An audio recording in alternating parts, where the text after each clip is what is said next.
सुनो, शायद आज मैं तुम्हारे दिमाग का एक ऐसा झूठ पकड़ने वाली हूँ जो धीरे धीरे तुम्हारी शांति छीन रहा है। एक डर जो आज बहुत सारे लोगों के अंदर साइलेंटली चल रहा है, और वो डर है कि कहीं मैं ऑर्डिनरी ना रह जाऊं। साइकोलॉजी में इसे कहते हैं कैनोफोबिया, यानी नई चीजों, बदलाव या एक सामान्य जीवन में फंस जाने का एक डर। आज के समय में इसका एक नया रूप दिखता है, कांस्टेंट फियर, कि कहीं मेरी लाइफ बस नॉर्मल ना रह जाए, कहीं मैं भीड़ का सिर्फ एक हिस्सा ना बन के रह जाऊं, कहीं बाकी लोग आगे ना निकल जाए और मैं पीछे ना रह जाऊं।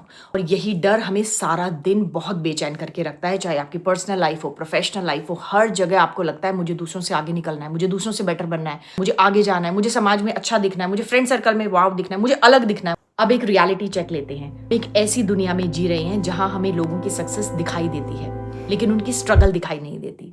हम इंस्टाग्राम खोलते हैं और देखते हैं कि कोई बहुत कम उम्र में करोड़ों रुपए कमा रहा है, कोई लग्जरी लाइफ जी रहा है, कोई दुनिया घूम रहा है, कोई लाखों सब्सक्राइबर्स के साथ, फॉलोअर्स के साथ बैठा हुआ है। हमारा माइंड धीरे धीरे गलत बिलीफ बना लेता है कि अगर इनकी लाइफ ऐसी है तो मेरी लाइफ ऐसी क्यों है, तो शायद मैं फेलियर हूं।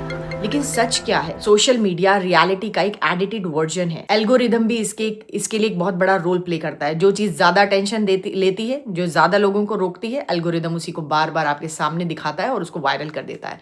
इसका मतलब ये नहीं है कि दुनिया में हर कोई आपसे आगे निकल गया, बस आपको वही दिखाया जा रहा है जो देखने के लिए आपका माइंड सबसे ज्यादा रिएक्ट करता है। और फिर शुरू होता है कंपैरिजन।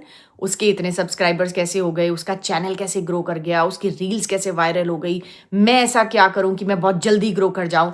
और इसी प्रेशर में हम कई बार अपनी ओरिजिनलिटी को खो देते हैं। हम दूसरों की तरह बोलने लगते हैं, दूसरों की तरह कंटेंट बनाने लगते हैं, दूसरों की लाइफ देखकर अपनी लाइफ को कम समझने लगते हैं। लेकिन एक बात याद रखना कि लोग परफेक्शन से कनेक्ट नहीं करते, लोग आपकी ऑथेंटिसिटी से कनेक्ट करते हैं। ये सिर्फ थ्योरी से नहीं कह रही हूं मैं। अपनी जिंदगी में मैं अपने करीब आसपास बहुत सारे लोगों को देखती हूँ, मेरे फ्रेंड्स, मेरे रिलेटिव्स, मेरे फॉलोअर्स ओवर द इंस्टाग्राम, जिनकी इंस्टाग्राम और फेसबुक प्रोफाइल देखकर आपको लगेगा कि वाओ, क्या लाइफ जी रहे हैं लोग।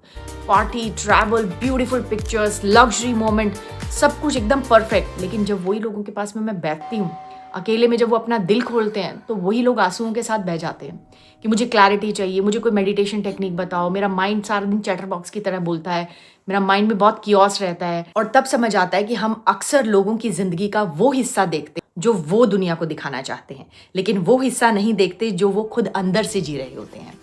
किसी की स्माइल के पीछे का पेन, किसी की सक्सेस के पीछे का प्रेशर, किसी की लग्जरी लाइफ के पीछे की लोनलीनेस हमें कभी दिखाई नहीं देती। हर इंसान को आज के समय में सब कुछ बहुत जल्दी चाहिए, बहुत जल्दी जल्दी चाहिए। मैं मैनिफेस्टेशन सिखाती हूँ लोगों को। लोग कहते हैं मैम मुझे कोई ऐसी टेक्निक दो जिससे एकदम जादू हो जाए, एकदम जल्दी से रिजल्ट आ जाए, सबको सब चीजें जल्दी चाहिए। अरे भाई, माँ के गर्भ में भी बच्चा 9 महीने लेकर ही पैदा होता है। अगर आपको फुल टर्म हैप्पी हेल्दी बच्चा चाहिए तो 9 महीने का पूरा इंतजार करना पड़ता है। अगर आपको प्री मैच्योर अनहेल्दी बच्चा चाहिए तो 7वें, 8वें, 6ठे महीने में भी बच्चे पैदा हो जाते हैं।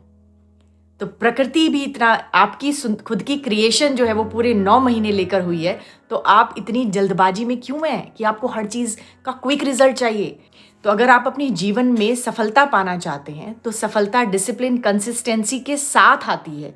सफलता एक रॉकेट की तरह आती है तो रॉकेट की तरह नीचे भी गिर जाती है। वायरल होना और वैल्यूएबल बनना दो अलग अलग चीजें हैं। एक पल का अटेंशन मिल सकता है, लेकिन सालों तक का लोगों के दिल में जगह बनाना, अपनी स्टेबिलिटी बनाना, ऑथेंटिसिटी बनाना, इसके लिए मेहनत लगती है, इसके लिए कंसिस्टेंसी लगती है, इसके लिए थोड़ा सा समय लगता है। और हर चीज अपना समय लेती है। तो कंसिस्टेंसी के साथ एक रियल कनेक्शन बनाने में एक लंबा समय लगता है। याद रखना, एक पेड़ एक दिन में बड़ा नहीं होता, पहले उसकी जड़ें मजबूत होती हैं, फिर उसको वो आसमान छूता है। इसलिए अगर आपकी ग्रोथ स्लो है तो खुद को कम मत समझिए। आप सिर्फ फॉलोअर्स नहीं बना रहे हैं, आप एक ऐसी पहचान बना रहे हैं जो समय के साथ मजबूत होगी। आज एक रियलिटी चेक लो। ज्यादातर लोग अपनी करियर जर्नी धीरे धीरे बनाते हैं। इनकम शुरू करने में भी समय लगता है, पहली बड़ी अचीवमेंट आने में समय लगता है, करियर में ग्रोथ आने में समय लगता है। लेकिन सोशल मीडिया तुम्हें सिर्फ फाइनल रिजल्ट दिखाता है, पूरी जर्नी नहीं। तुम किसी की 10 साल की मेहनत को अपनी आज की शुरुआत से कंपेयर कर रहे हो, और यही कंपैरिजन तुम्हारी एनर्जी को खत्म कर रहा है। क्योंकि एक एक्स्ट्रा ऑर्डिनरी लाइफ भी बहुत सारे ऑर्डिनरी दिनों से बनती है। उन दिनों से जब आपको कोई नहीं देख रहा होता, जब आपको कोई क्लैप नहीं कर रहा होता, फिर भी आप अपने सपनों के लिए काम कर रहे होते हैं। जब मोटिवेशन नहीं होता फिर भी आप डिसिप्लिन को चुनते हैं। क्योंकि एक्स्ट्रा ऑर्डिनरी लोग एक्स्ट्रा ऑर्डिनरी काम नहीं करते, वो ऑर्डिनरी काम को एक्स्ट्रा ऑर्डिनरी कंसिस्टेंसी के साथ करते हैं। तो आज से अपनी जर्नी को किसी और की हाईलाइट रील से कंपेयर मत करिए, अपनी आवाज़ को मत खोइए, अपनी ऑथेंटिसिटी को बिल्ड करिए, उसे मत छोड़िए, क्योंकि दुनिया को एक कॉपी नहीं चाहिए, हमें फर्स्ट कॉपी नहीं चाहिए, हमें क्या चाहिए? ओरिजिनलिटी चाहिए, ओरिजिनल वर्जन चाहिए।